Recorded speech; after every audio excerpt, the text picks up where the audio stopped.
Bien, seguimos en las tardes con Pi. Vamos a concientizar sobre oncología integral y sobre la psicooncología. ¿Qué es la oncología? Es una especialidad médica interdisciplinaria que se ocupa del tratamiento y seguimiento de los pacientes con enfermedades tumorales.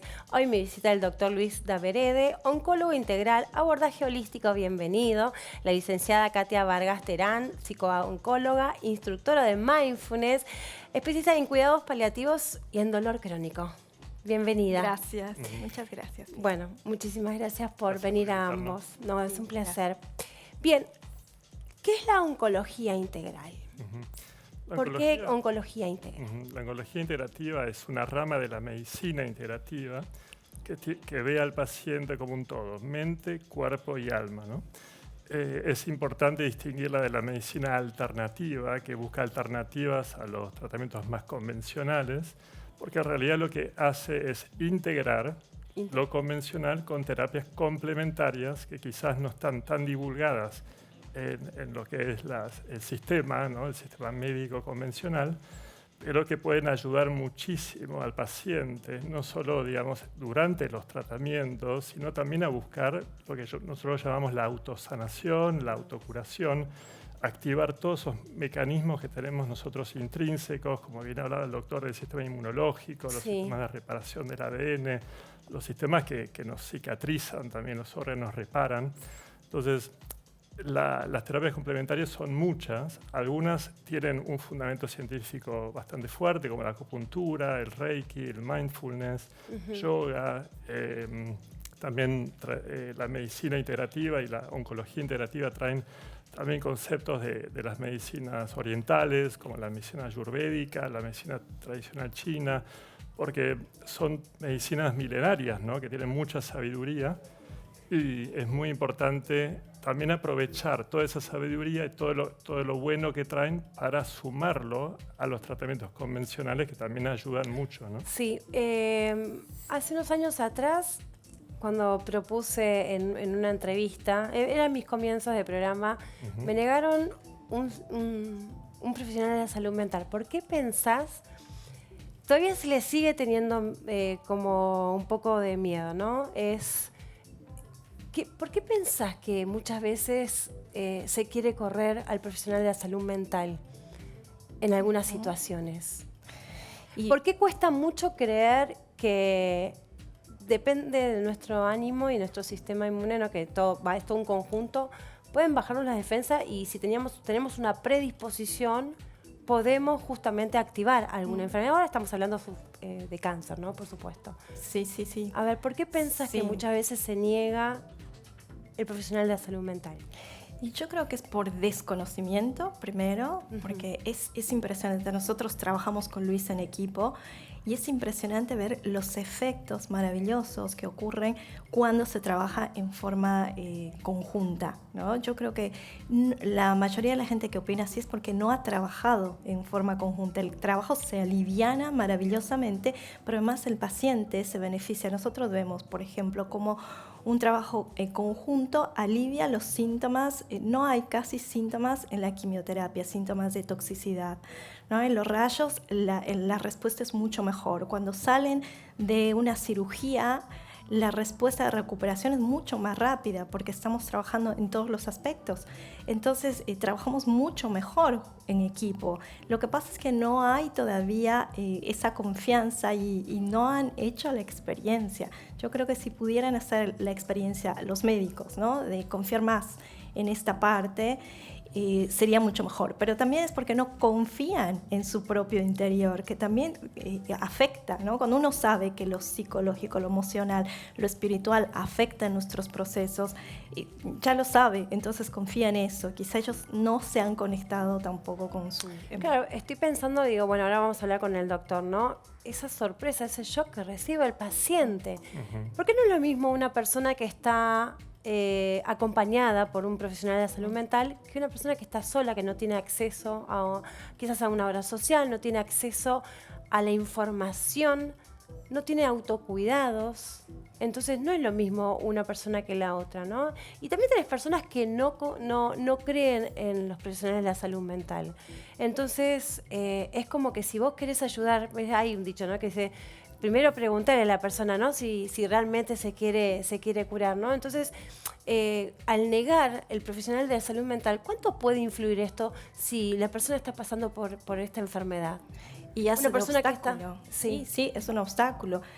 Yo recuerdo a una paciente que ella creía que ya no tenía que hacer rayos, entonces cuando le dieron la información de que tenía que hacerlos de todas formas, si bien mentalmente, racionalmente ella lo había aceptado, emocionalmente no. Entonces llegaba tarde, habían miles de obstáculos en el medio, pero cuando trabajamos la aceptación, que la aceptación de algo tan grande no es racional, no es mental, sino uno tiene que abrir su corazón ante lo que es más grande que uno mismo. Y cuando la aceptación viene desde ese lado es mucho más fácil. Entonces ella en el camino, porque era un camino largo que tenía que ir hasta la Austral, se hacía el camino con un podcast, escuchando música, después de que hicimos todo una meditación de aceptación, un tratamiento acerca de, bueno, ¿por qué era tan difícil decir sí a esto?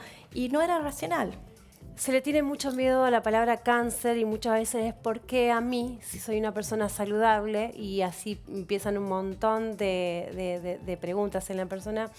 Bien, ¿cómo se diagnostica el cáncer? ¿Qué tipo de estudios uno se debe realizar? Bueno, tenemos antes de recibir, por supuesto, la noticia. Cuando vos hablas de los estudios preventivos, sí. O ya cuando ya sabemos que hay un tumor y hay que muchas veces el paciente llega y se hace un estudio de rutina, ¿no? Un chequeo de rutina. Y muchas veces también aparece ahí algo que el médico dice, vamos a hacer otro tipo de estudios.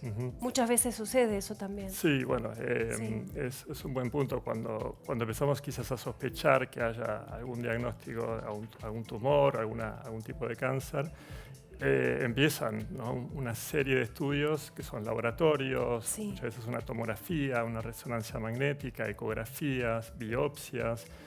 Puede ser también una situación muy difícil para atravesar para el paciente, ¿no?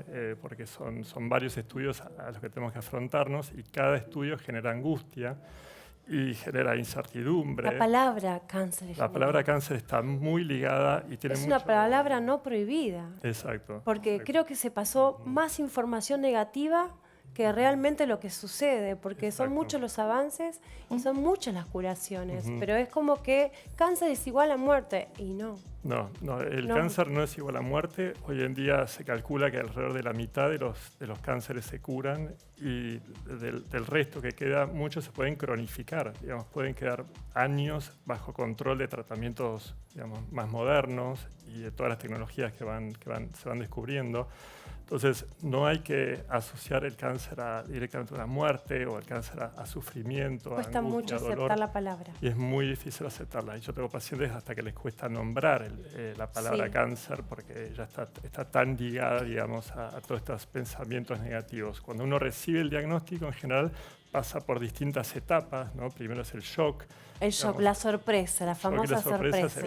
Es la primera reacción, ¿no? Cuando uno está como aturdido, como si le hubiera explotado así una granada y está como ¿qué me están diciendo? Muy asustado.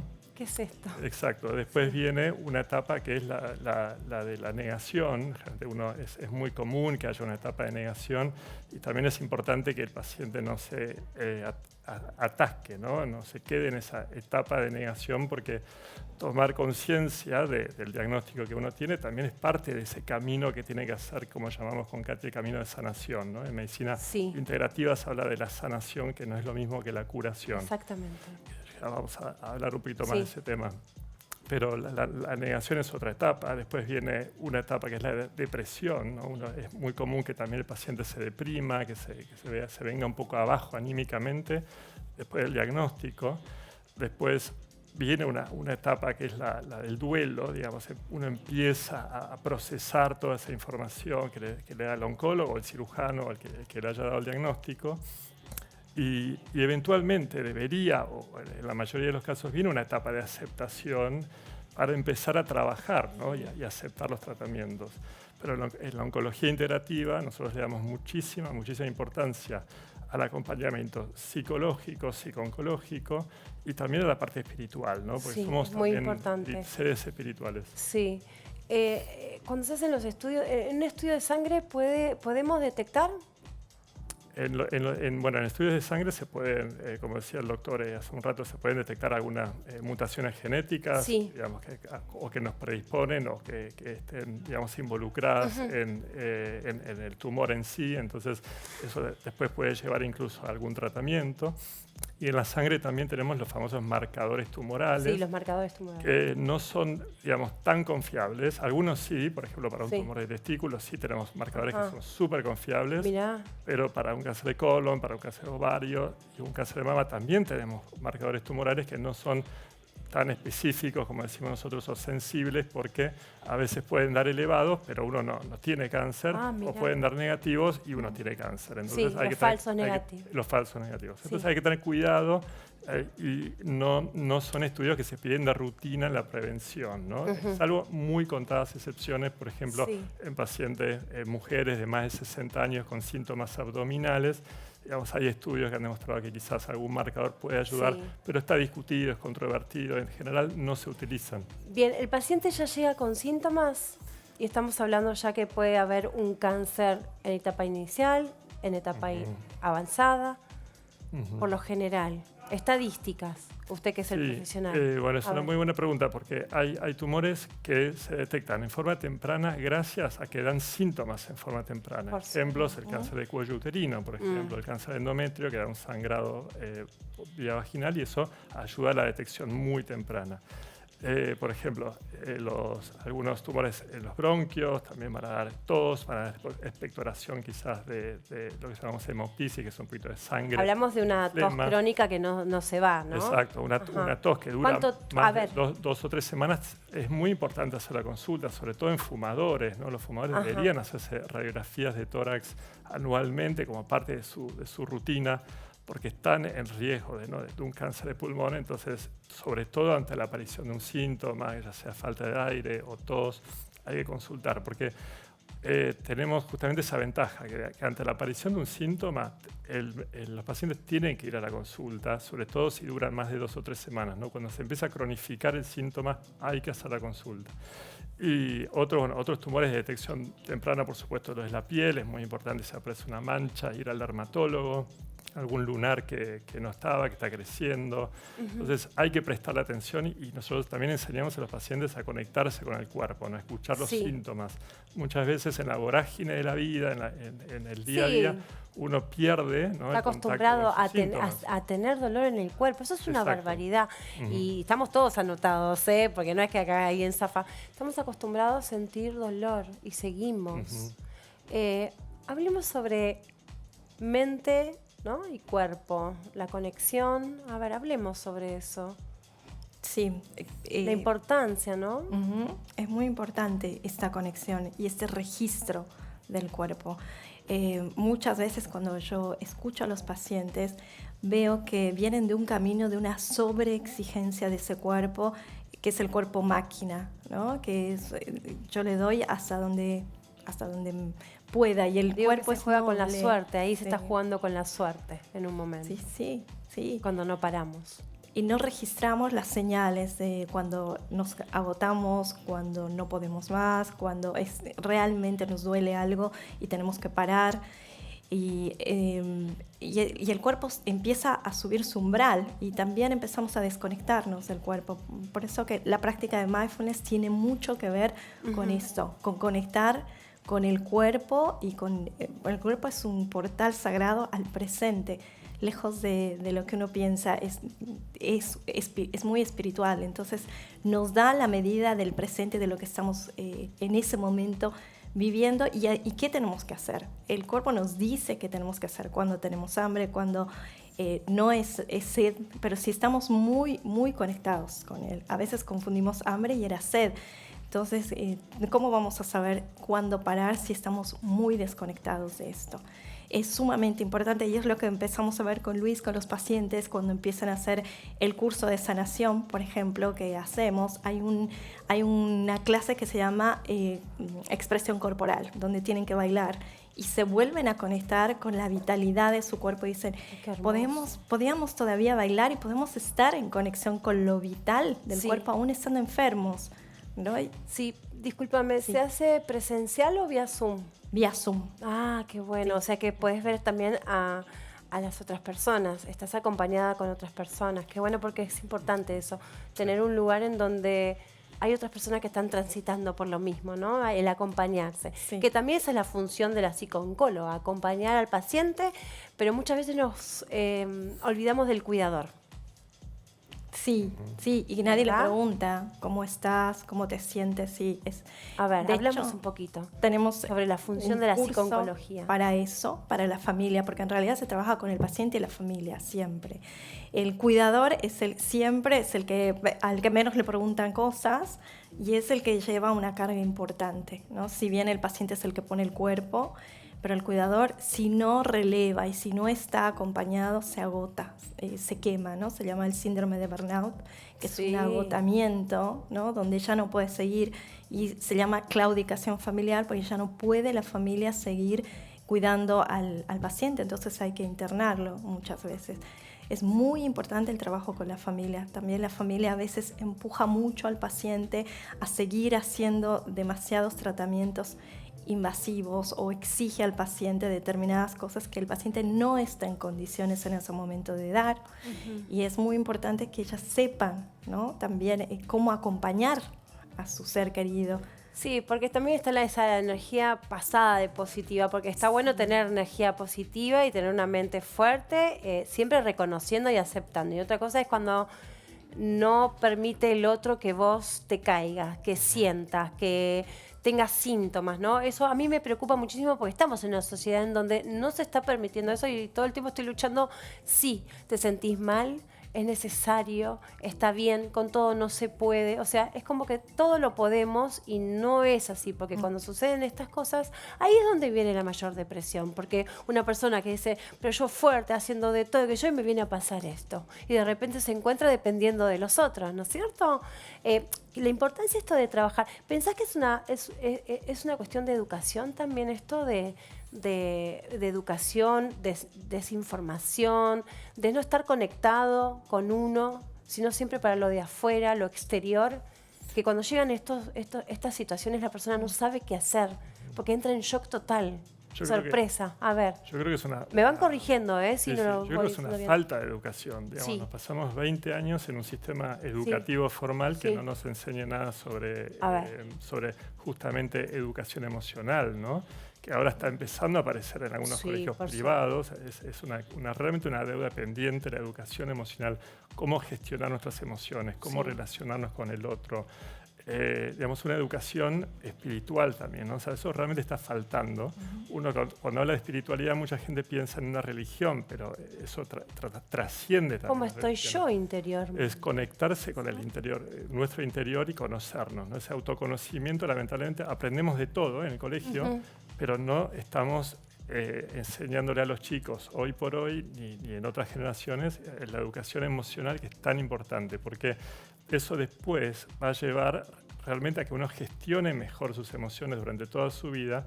Y nosotros somos, digamos, fervientes creyentes de que hay siempre en las enfermedades un componente emocional, digamos, no es lineal que uno va a tener un trauma, un incidente emocional y va a tener una enfermedad, pero sí contribuye, digamos, es otro factor que va a sumar de riesgo, de riesgo para una enfermedad. Y después cuando uno tiene una enfermedad también tiene que aprender a gestionar sus emociones, porque la psiconeuroinmunoendocrinología, que es esta ciencia como transdisciplinaria, nos enseña eso, que estamos todos conectados. Entonces todas las células de nuestro cuerpo van a estar realmente sintiendo las señales de pensamientos negativos y depresión.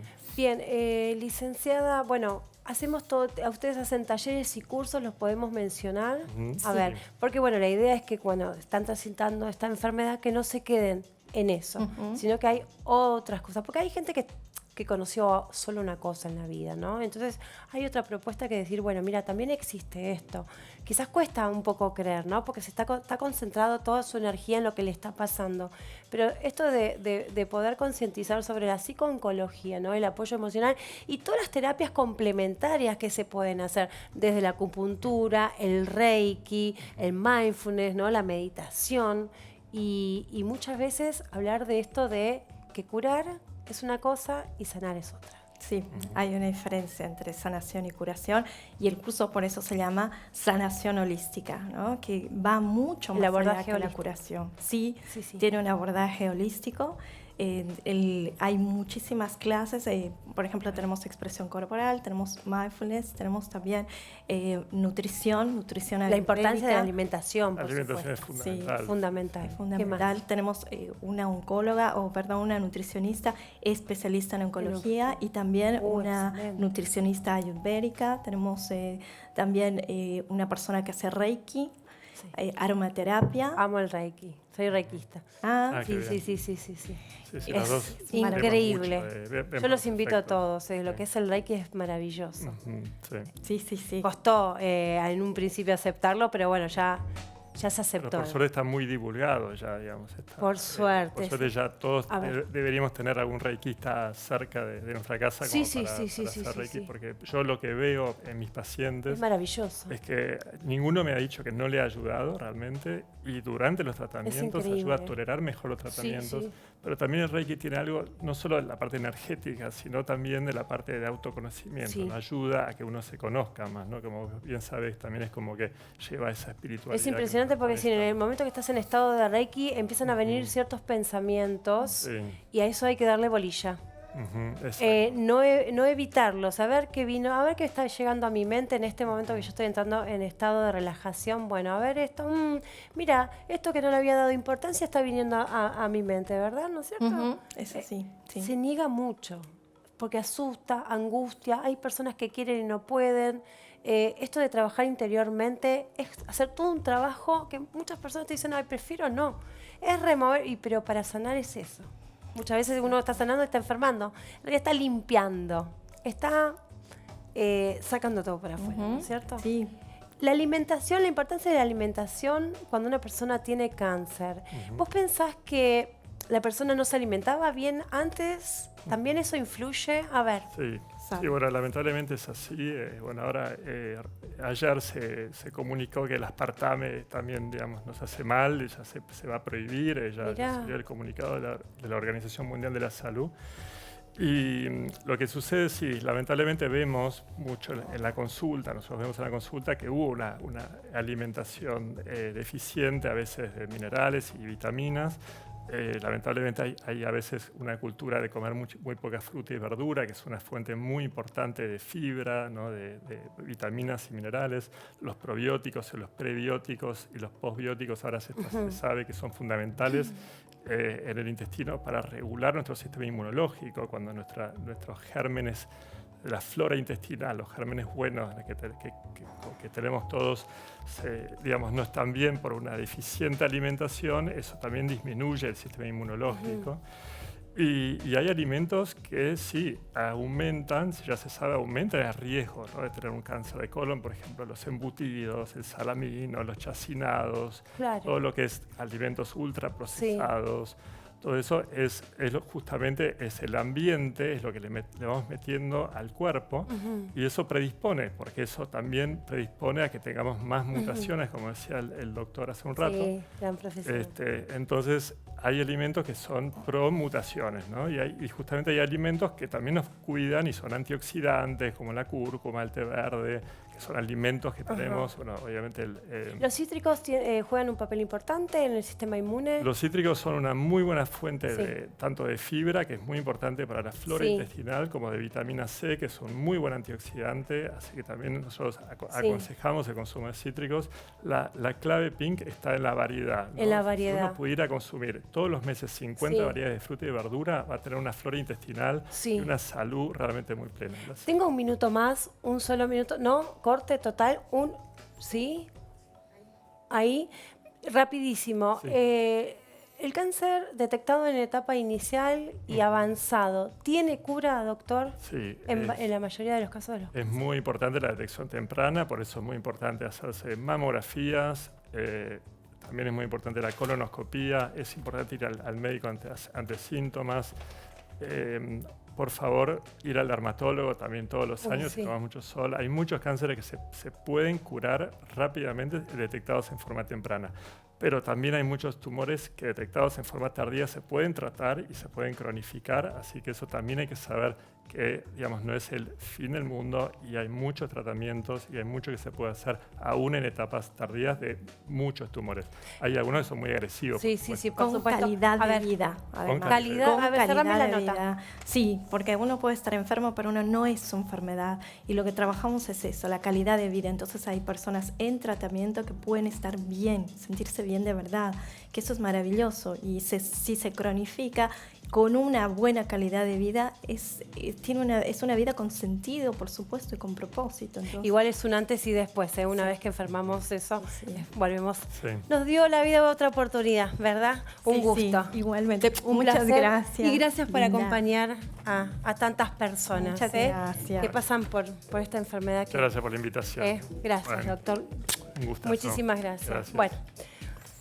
Bueno, la concientización es importante, la detección temprana y bueno, hacernos los controles y cuidar nuestra salud, que es importantísimo. Nos vemos próximo sábado, 17 horas, domingo. También se repite el programa 17 horas, lunes y jueves, de 16 a 18 horas. Puedes escucharme por Radio LED FM.